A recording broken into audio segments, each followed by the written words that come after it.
ولا هم يحزنون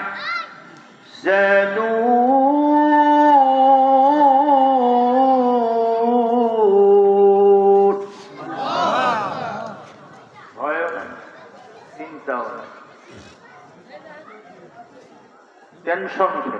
tension থাকবে।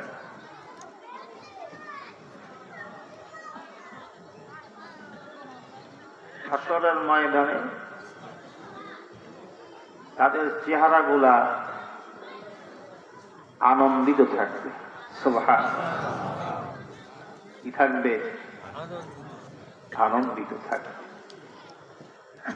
ফল যখন পাবে তখন আনন্দে উৎফুল্ল হয়ে আনন্দের ছাপটা চেহারার মধ্যে ফুটে উঠবে।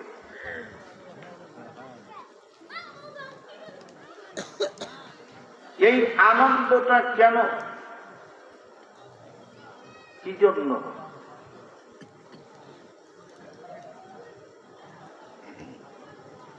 যদি আমরা অনুভব করি তাহলে আমাদের বুঝে আসে।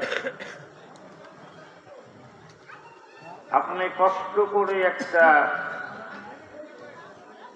জমির মধ্যে শ্রম দিচ্ছেন, 1 মাস 2 মাস 3 মাস পরে জমির থেকে ভালো ফসল আল্লাহ রব্বুল আলামিন দিয়েছে, তাহলে আপনার অন্তরটা আনন্দিত হবে কি ঠিক না? আনন্দিত হবে।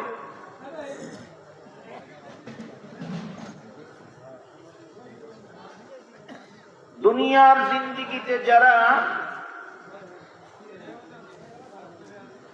পরিশ্রম করছে,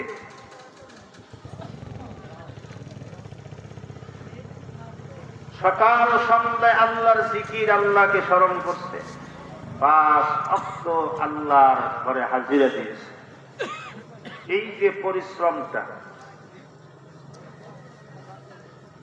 সঠিক পথে তার জীবন পরিচালনা করেছে, 1 বছর নয়, 60 বছর, 70 বছর, 80 বছর, 90 বছর ধরে যে ব্যক্তি এই পরিশ্রম করছে তার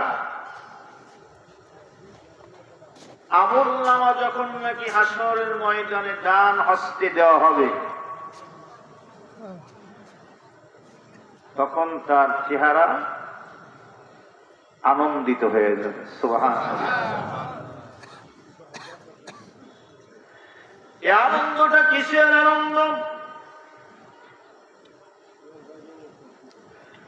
আল্লাহ রাব্বুল আলামিন যে ওয়াদা দিয়েছিলেন, এই ওয়াদা প্রতিশ্রুত ওয়াদা হাসরের ময়দানে যখন এই ওয়াদা অনুযায়ী আপনার আমলনামা ডান হস্তে দেওয়া হবে, তখনই আপনার চেহারায় আনন্দিত হবে। আপনার এই রাত্র জায়গা আল্লাহ আল্লাহ জিকির করা, নামাজ আদায় করা, এই সমস্ত ইবাদত দুনিয়ার জগতের ইবাদত গুলা হাসরের ময়দানে কার্যকর বৃথা যাবে না। সুবহানাল্লাহ। যে কষ্ট করে আমরা আইছি, কষ্ট করে রাত্র জাগরণ করলাম, আমাদের বুঝি এই ইবাদতের কোনো দাম নাই, পরিশ্রমের কোনো দাম নাই? আসলে ওই দিন আপনারা টের পাবেন আমরা যে দুনিয়ার জীবনে কষ্ট করেছি, কষ্টের বিনিময়ে যে আল্লাহ রাব্বুল আলামিনের ওয়াদা ছিল, ইন্নাল্লাযীনা আমানু ওয়া আমিলুস সালিহাত,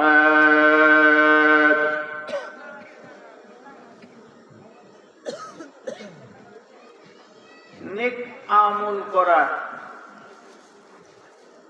এই নেক আমলের বিনিময়ে জাযাউহুম মির রাব্বিহিম, আপনার জাযা, আপনার বিনিময় আল্লাহ রাব্বুল আলামিন মুসিবতের দিন আল্লাহ তাআলা আপনাকে দান করবে। সুবহানাল্লাহ। এই দুনিয়ায় বিপদ আপদ মুসিবত একদিকে না একদিকে কাইটা পার হয়ে যাওয়া যায়, কি ঠিক না? কোনোভাবে না কোনোভাবে এই দিন যাবে, মাস যাবে, বছর চলে যাবে, কিন্তু পরবর্তী জিন্দেগিতে যে বিপদ, এই বিপদ কিন্তু কাটবার নয়, কোনোভাবে পার হয়ে যাওয়ার নয়, যদি এই জিন্দেগিতে সে আমল না থাকে।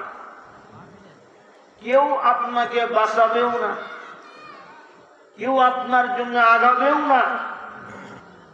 নিজের বল বাহুবল, নিজের আমল ঠিক তো সব ঠিক। নিজের আমল অনুযায়ী দুনিয়া হাসরের ময়দানে আপনার ফায়সালা হয়ে যাবে। তরিকত জগৎটা এরকম, মানুষকে আদব শিক্ষা দেওয়া, মানুষকে আল্লাহ এবং আল্লাহর রাসূলের রঙে রঙিন করে দেওয়া। বুঝা আসছে? তাহলে কি লাভ, কি ফায়দা? অর্থটা হলো আল্লাহর রঙে রঙিন হওয়া। সিদগাতুল্লাহ, ওমান আহসানু মিনাল্লাহি সিদগা।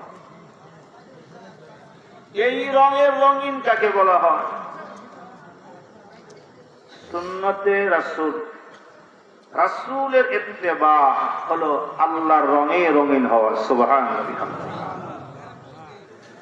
তরিকত জগতে যারা আছে তাদের টুপি আছেন, দাড়ি আছেন, নেসপোশাক জুব্বা আছে, মাথায় রুমাল আছে, 5 ওয়াক্ত নামাজের আযানের সাথে সাথে তরিকত ওয়ালারা ব্যস্ত হয়ে যায়। কি ঠিক না? তরিকত জগতে যারা আছে আযান হলে তারা ব্যস্ত হয়ে যায় নামাজের জন্য। কারণ পীরে যদি নামাজ পড়ে মুরিদেও নামাজ আদায় করবে।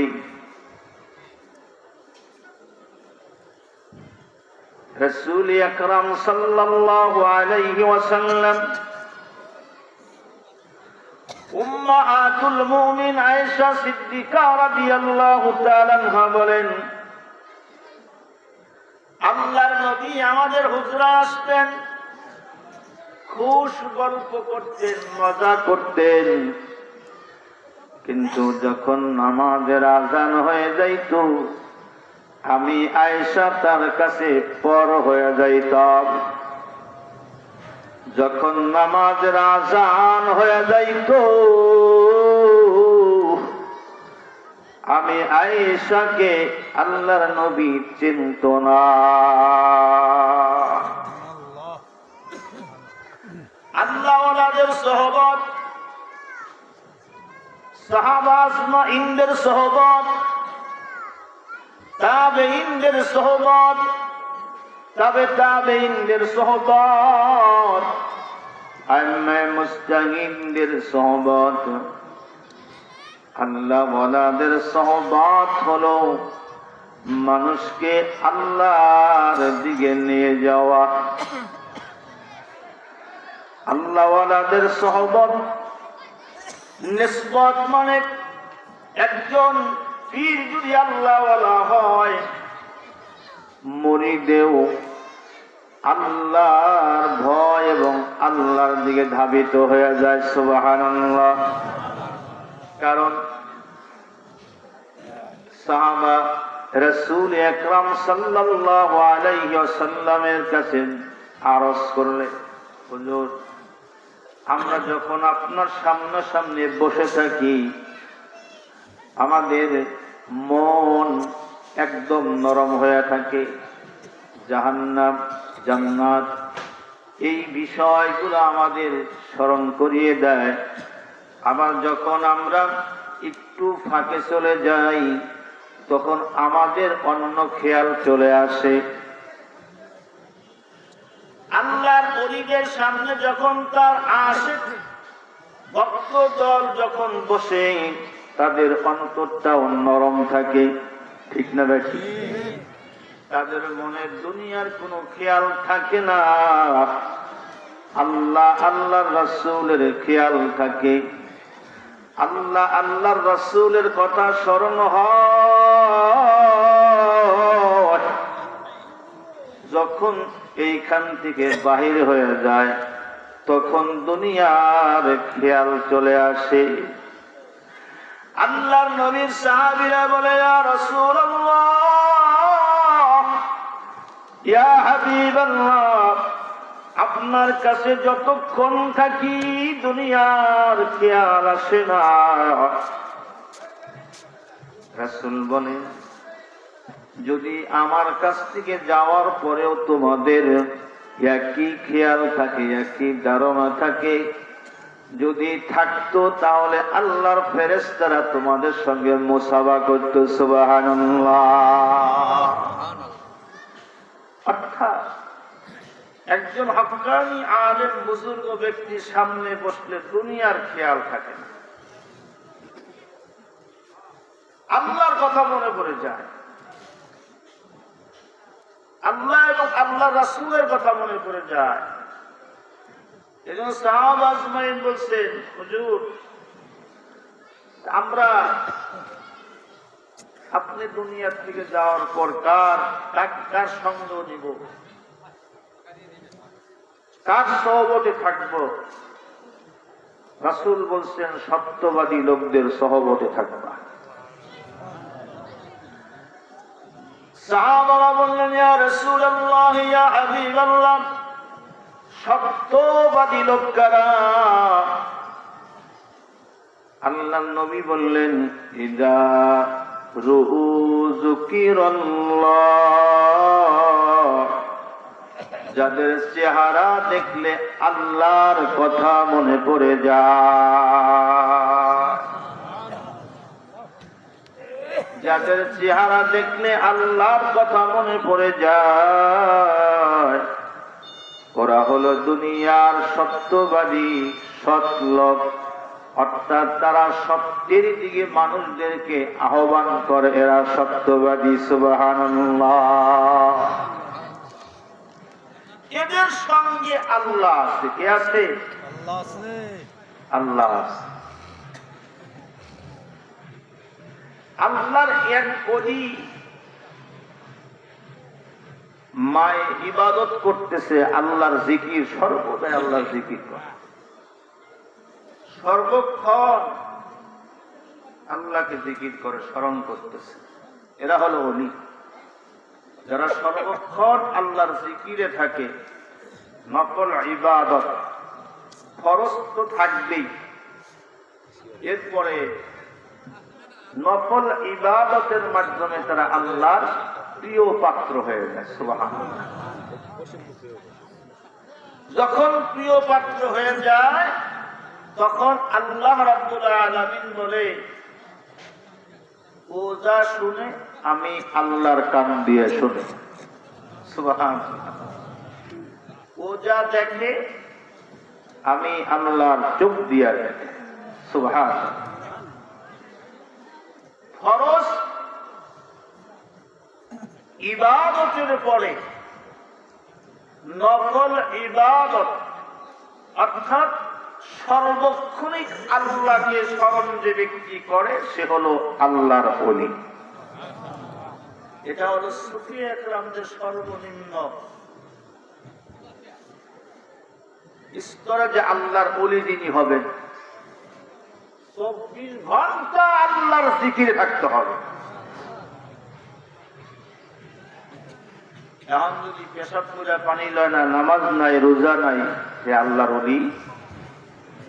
যে কয় হেউ তো এরকম আগে বুঝতে হবে। এজন্য আল্লাহর ওলিরা তাদের সোহবত যারা নেয় তাদেরকে আগে পরিষ্কার করে। কি করে? তার কলব পরিষ্কার করে। কলবের একটা শান মান আছে, আপনার শরীরের একটা শান। শরীরের পোশাক, দামি পোশাক পরলে শরীর ঠিক রাখার জন্য তৈল ব্যবহার করেন, ক্রিম ব্যবহার করেন শরীর ঠিক রাখার জন্য। আবার কলবের একটা শান আছে না নাই? ফাসিকালাতুল কুলুবি যিকরুল্লাহ। এই কলবের শান হলো আল্লাহ তাআলার জিকির। যত জিকির করবেন তত আপনার কলব নূরানি হইতে থাকবে। নূর আলা নূর, নূর আলা নূর, নূরের উপরে নূর। এক নূর হলো লা ইলাহা ইল্লাল্লাহ মুহাম্মাদুর রাসূলুল্লাহ সাল্লাল্লাহু। যখন ঈমান আনার পরে আমল শুরু করলেন তখন তিনি নূরুন আলা নূর হয়ে গেলেন। আমল থাকতে হবে।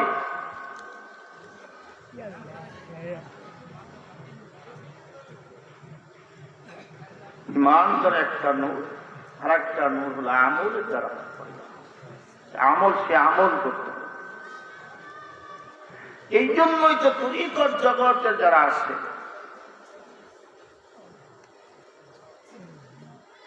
আপনারা অনেক মুরব্বী, অনেক বয়োজ্যেষ্ঠ,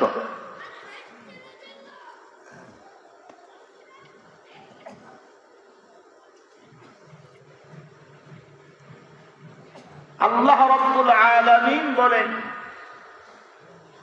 যে ব্যক্তি আমার হয়ে যাবে আমিও তার হয়ে যাব। সুবহানাল্লাহ। আল্লাহর ওলি, আল্লাহর বন্ধু। ওলি আল্লাহর সঙ্গে যারা বেয়াদবি করে, আল্লাহ কয় আমি ওর সঙ্গে যুদ্ধ ঘোষণা করে দিলাম। নাউযুবিল্লাহ। মানুষের সঙ্গে যুদ্ধ করে পারা যায় না। যিনি মহাশক্তিধর, যার ক্ষমতা সর্ব জায়গায় বিরাজ, তার সঙ্গে পারা যাবে? কেউ যদি কয় ভূমিকম্পের সঙ্গে মোকাবেলা করতে হবে, পারবে কেউ? এর আগে আমরা শুনছি আমরা মোকাবেলা করতে প্রস্তুত আছি। সাধারণ কথা। পাগল ছাগল হইলে কইতে পারে যে ভূমিকম্পের সঙ্গে মোকাবেলা করে, টর্নেডোর সঙ্গে আমরা মোকাবেলা করব। করবে এটা কারা? মোকাবেলা না, আল্লাহর সাহায্য চাইতে হবে, হেফাজত চাইতে হবে আল্লাহর কাছে। আল্লাহর ওলি আল্লাহর জিকির করে, আল্লাহ আল্লাহ জিকির করে, সর্বক্ষণিক আল্লাহকে ডাকে, আল্লাহর খেয়ালে, আল্লাহর ধ্যানে। হঠাৎ করে তার আম্মা ডাক দেয়, জুরাইজ রে। আল্লাহর ওলি আল্লাহর সঙ্গে এমন দেওয়ানা হয়ে গেছে, এমন পাগল হয়ে গেছে, যখন মানুষ জিকির করে, আল্লাহ আল্লাহ জিকির করে, মানুষ পাগল হয়ে যায়। এই পাগল হওয়াটা আল্লাহ রাব্বুল আলামিন, এই পাগল যে হয়ে যায় মানুষ, এই পাগল হওয়াটাই আল্লাহ তাআলার আশিক। তার হুঁশ থাকে না, জ্ঞান থাকে না, আল্লাহর ধ্যানে খেয়ালে পড়ে আছে।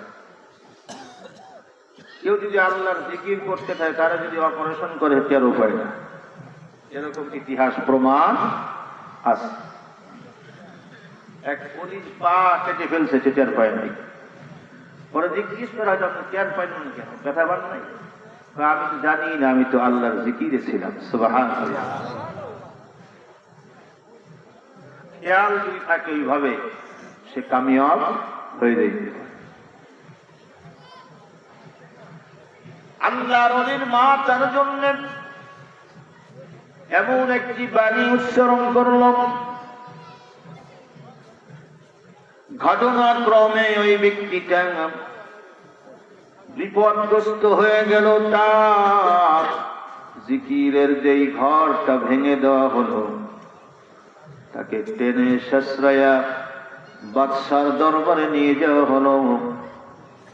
বাদশাহ তাকে জিজ্ঞেস করল, এমন একটি অবদান, একজন যার সন্তান তার উপরে তহমত লাগিয়েছে, আল্লাহর ওলির কাছে যখন জিজ্ঞেস করলো, আল্লাহ বললেন, আল্লাহর ওলি বললেন, ওই বাচ্চাটার কাছে জিজ্ঞেস করেন ওর বাপ কি। সুবহানাল্লাহ। বুঝাইতেছি,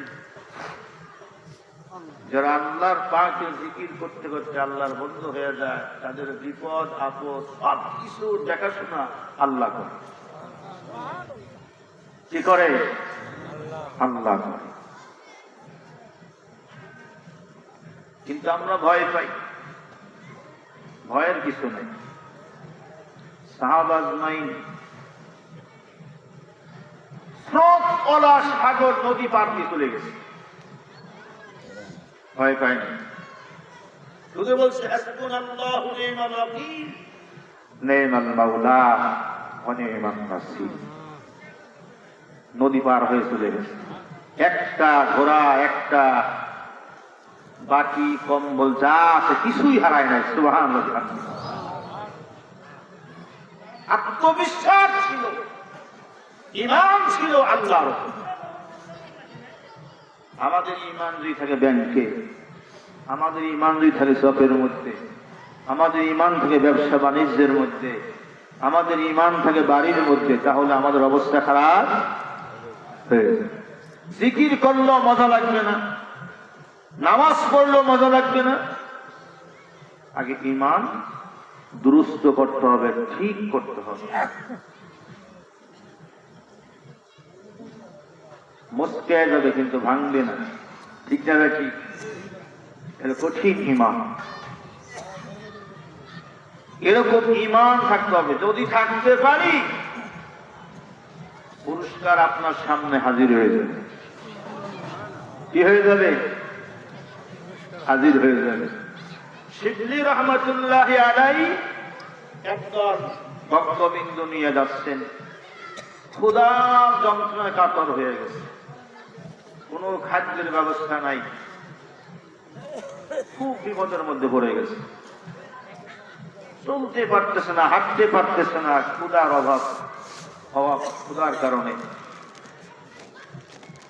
তার সাগরিক বলতে বাজারের মধ্যে একটু ঘুরান দিয়ে আসি, কেউ যদি আমাদের কি খাদ্যের ব্যবস্থা করে দেয়।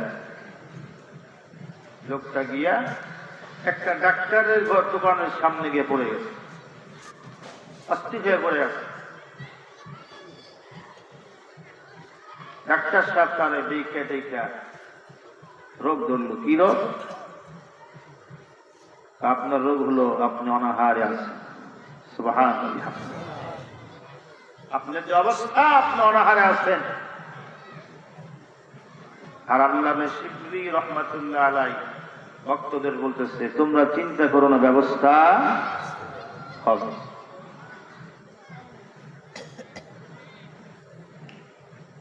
যে রোগী সে বললো, আমি তো একা না, আরো এরকম 40 জন আছে অনাহারে, এই রোগের রোগী, তারাও একই রোগের রোগী।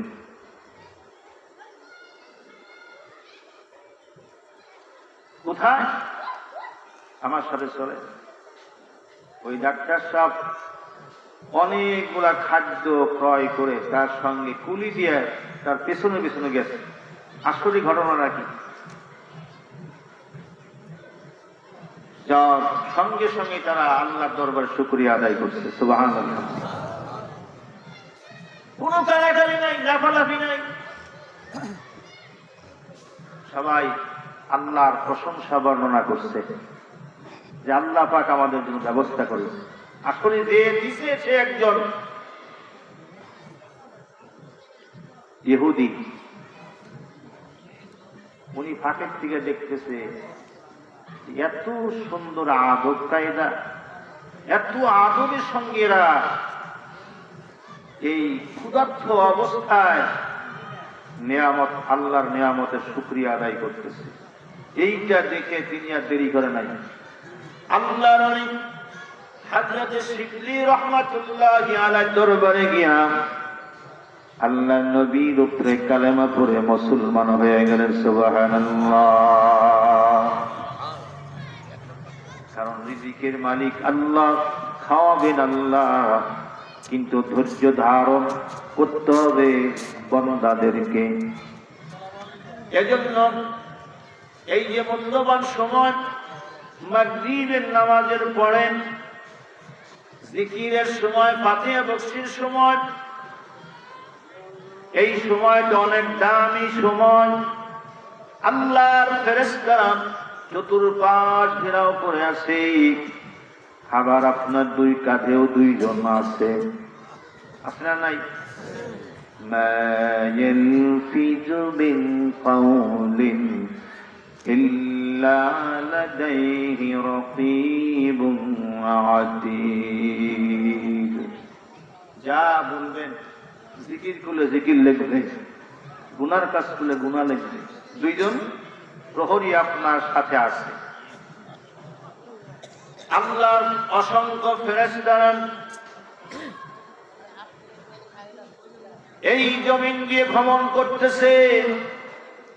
যখন আজকের জিকির দোয়ার মাহফিলে এসে যারা উপস্থিত হয়ে গেছে, আল্লাহর দরবারে গিয়ে আপনাদের ব্যাপারে সুসংবাদ জানাইতেছে। সুবহানাল্লাহ। আল্লাহ গো, দেখলাম আপনার একদল আশিক, চুল পাকা দাড়ি পাকা যুবক,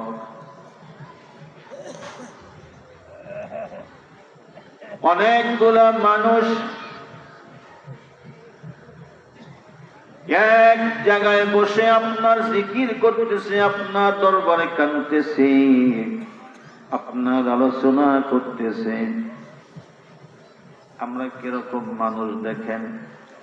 যদিও আমাদের সমাজে কেউ মাতব্বর লিগে ডাক যায় না, সমাজের আমরা এমপি মন্ত্রী না, সমাজের আমরা কোনো বড় ধরনের লোক না, আমাদের আলোচনা কোনো বড় জায়গায় হয় না, আমাদের কেউ কেউ ভালো জায়গায় দাওয়াত দেয় না, জিজ্ঞেস করে না।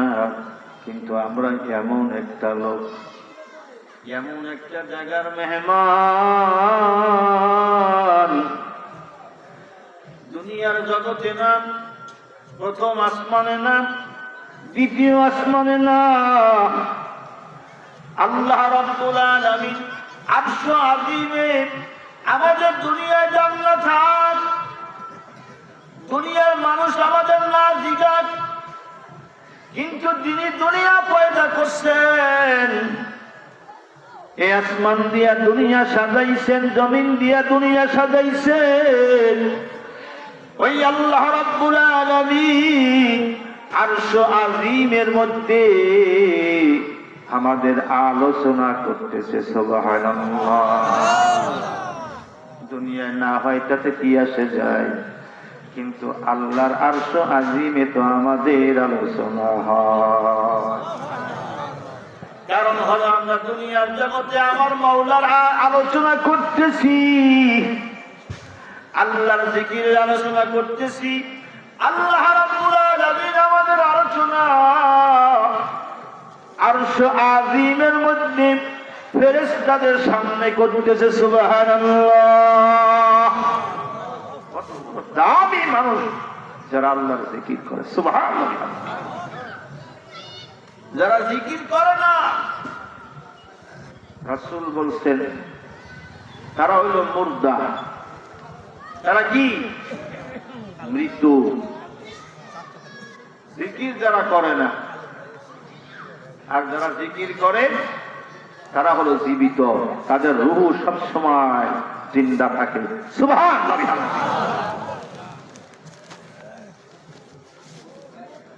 মালাকুল মউত মানুষের জান কবজ করেন,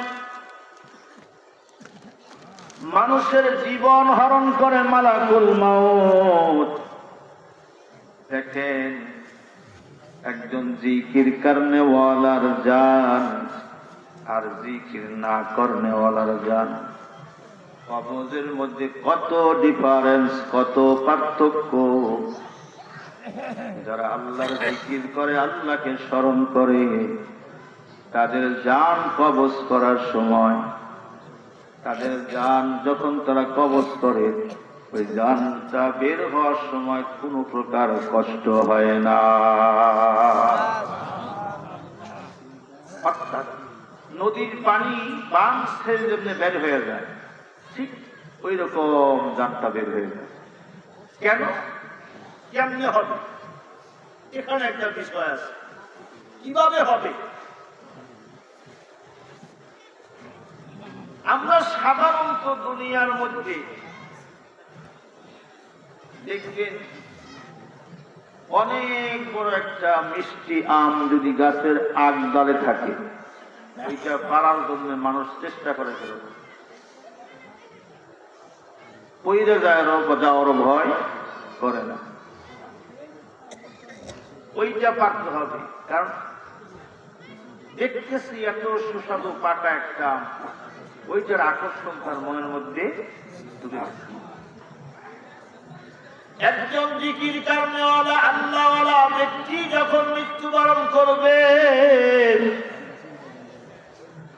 আল্লাহর ফেরেশতারা খুশবু ওয়ালা কাপড় জান্নাত থেকে নিয়ে হাজির হবে।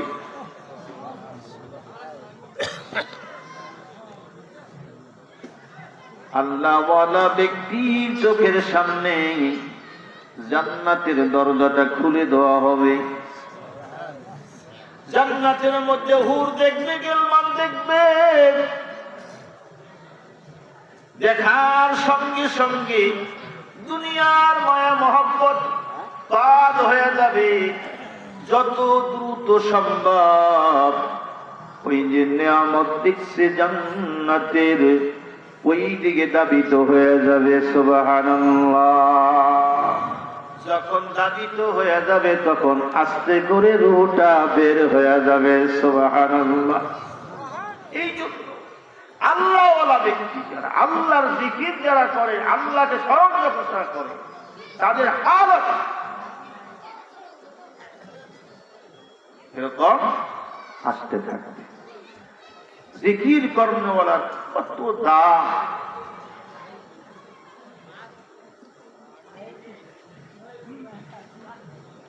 এই জন্য তরিকার জগতের নিয়ম, আপনি একা পারলেও আপনাকে মাগরিবের পরে জিকির আদায় করতে হবে, ফাতিহা বকশি আদায় করতে হবে। যেই মেডিসিনটা আপনাকে দিছে এটা হলো কার্যকরী মেডিসিন, সবচেয়ে দামি মেডিসিন।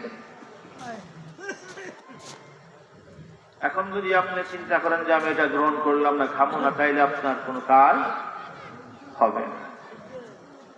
আপনাকে ওটা প্রয়োগ করতে হবে, খেতে হবে, তাহলে আপনি আস্তে আস্তে আপনার ওইটার মজা, যে রোগ আপনার মধ্যে ছিল সেটার থেকে আপনি মুক্তি পেতে পারবেন। আপনি না করেন তাহলে অবস্থা খারাপ। যেমন নামাজের মধ্যে, নামাজের একটা প্রাণ আছে, নামাজের প্রাণ থাকে। নামাজে দাঁড়াইলে আমার নামাজ হয়ে গেল, কিন্তু না, নামাজের প্রাণ হলো খুশু খুজু। যদি খুশু খুজুর সাথে নামাজ আদায় করেন তাহলে নামাজ পরিপূর্ণ হবে, আল্লাহর দরবারে পৌঁছতে পারে। সুবহানাল্লাহ করেন। আর খুশু খুজু যদি না থাকে তার নামাজ হবে না, প্রাণহীন নামাজ। প্রাণহীন নামাজের কোনো দাম নাই। আর যদি খুশুর সাথে নামাজ আদায় করেন, সে নামাজের মূল্য দাম আল্লাহর দরবারে অনেক বেশি। কবুলিয়াত নামাজ অর্থাৎ নামাজের মধ্যে এদিক সেদিক কোনো দিক টাকাটাকি বেখিয়ার কোনো দিকে যাওয়া যাবে না। মসজিদে ঢুকলেন, মরি বাসি সব আল্লাহ, আল্লাহর খেয়ালে আপনাকে ওই জায়গায় ঢুকতে হবে। যদি এই খেয়াল নিয়ে নামাজ পড়তে পারেন, পিছনের কোনো খেয়াল আমার নাই, দোকান থাক, ব্যবসা বাণিজ্য সব বন্ধ, খেত খামার সব বাদ, এখন আসছি মাওলার সঙ্গে সাক্ষাৎ করার জন্য। সুবহানাল্লাহ। যেমন সাক্ষাৎ, আল্লাহ নবী যখন মেরাজে গিয়েছিলেন, আল্লাহ দিদার নসিব করেছেন, আর তার উম্মতের জন্য মেরাজ প্রতিদিন 5 বার। কয়বার? 5 বার। রাসূল বলছেন, আসসালাতু মিরাজুল মুমিনিন, নামাজ নামাজ হলো মুমিনদের জন্য মেরাজ। সুবহানাল্লাহ। যখন বান্দা সিজদা দেয়, আল্লাহর নিকটবর্তী হয়ে যায়। ওয়াসজুদ ওয়াক্তার, বান্দা সিজদা দেয়, আল্লাহর নিকটবর্তী হয়ে যায়।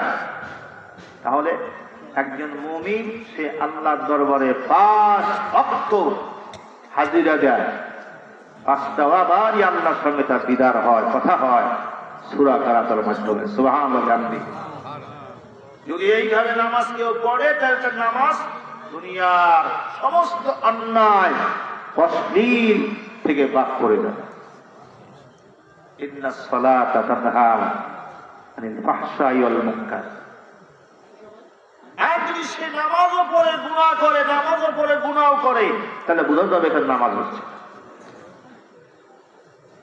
বুঝাচ্ছে, রাসূলের দরবারে একজন যুবক নামাজ পড়ে আবার চুরি করে, নামাজ পড়ে আবার কি করে?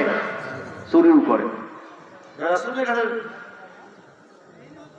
বিচার গেল, হুজুর এই যুবক তো নামাজও পড়ে আবার চুরি করে, সকালবেলা চুরি করে। রাসূল বলে, নিশ্চয়ই ওর নামাজ আর চুরি বাদ দিয়ে দিবি। সুবহানাল্লাহ। দোয়া করার সঙ্গে সঙ্গে যখন বলছে, তারপরের দিন বাদ হয়ে গেছে, তারপরে সে বাদ দিয়ে দিচ্ছে। তাহলে নামাজও আল্লাহ তাআলার বড় একটা জিকির, সর্বদিক দিয়ে সব কিছু মিলাইয়া এটাও আল্লাহর একটা বড় জিকির। সুবহানাল্লাহ বিহামদিহি। নামাজের মধ্যে আল্লাহু আকবার আছে, সূরা আছে, ফাতিহা আছে, এটা আল্লাহর জিকির। দোয়া দরুদ আছে, এটা আল্লাহর জিকির। নামাজের মধ্যেও একটা বড় জিকির হয়ে আসতেছে। এজন্য এই জিকিরের আলোচনা, জিকির আল্লাহ রাসূল বলেন, লা ইয়াকুদু কওমুন ইয়াযকুরুনাল্লাহা ইল্লা হাফাতুহুল মালায়েকা ওয়া গাশিয়াতুহুমুর রাহমা ওয়া নাযালাত আলাইহিমুস সাকিনা। যখন বান্দা জিকির করে, তখন ইয়াযকুরুনাল্লাহা ইল্লা হাফাতুহুমুল মালায়েকা, ফেরেশতারা তাদেরকে ঘিরে ফেলে দেয়। সুবহানাল্লাহি বিহামদিহি। এবং তাদের উপর আল্লাহর রহমত বর্ষিত হয়, সাকিনা নাযিল হইতে থাকে এই জিকিরকারীদের উপরে। সুবহানাল্লাহ, সুবহানাল্লাহ। এজন্য এই মাগরিবের পরে জিকিরের অনুষ্ঠান আমরা সকলেই একটু ভালো করে বসি, একটু আগায়, যে থাকা জায়গাগুলো একটু আগায় বসেন। যারা বাহিরে আছেন, আমাদের এই হালকায় জিকির, মানে আজকের এই জিকির পরিচালনা করবেন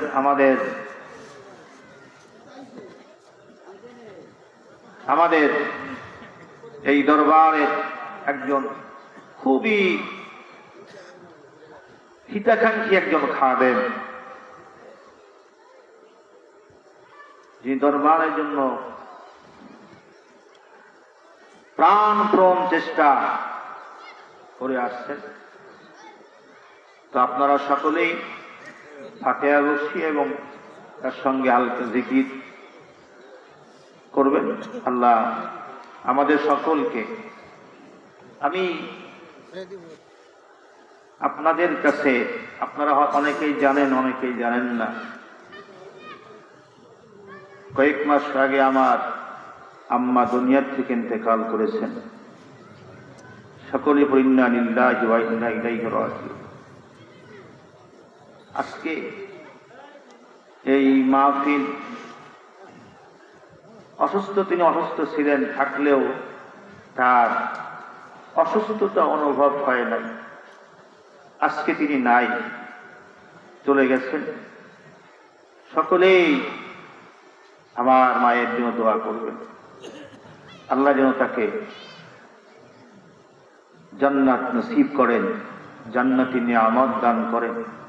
এবং আমাদের সকলে, আপনাদের অনেকেরই মা নাই বাপ নাই, সকলেই সবার জন্য দোয়া করবেন। আল্লাহ পাক যেন সকলের মা বাবাকে জান্নাত নসিব করেন এবং দুনিয়ার জিন্দেগির গুনাহগুলো মাফ করে দেন। এই দোয়া ছাড়া আমাদের আর করার কিছু নাই। একটা জিনিস আমাদের আছে, দোয়া। এই জন্য সকলেই দোয়া করবেন।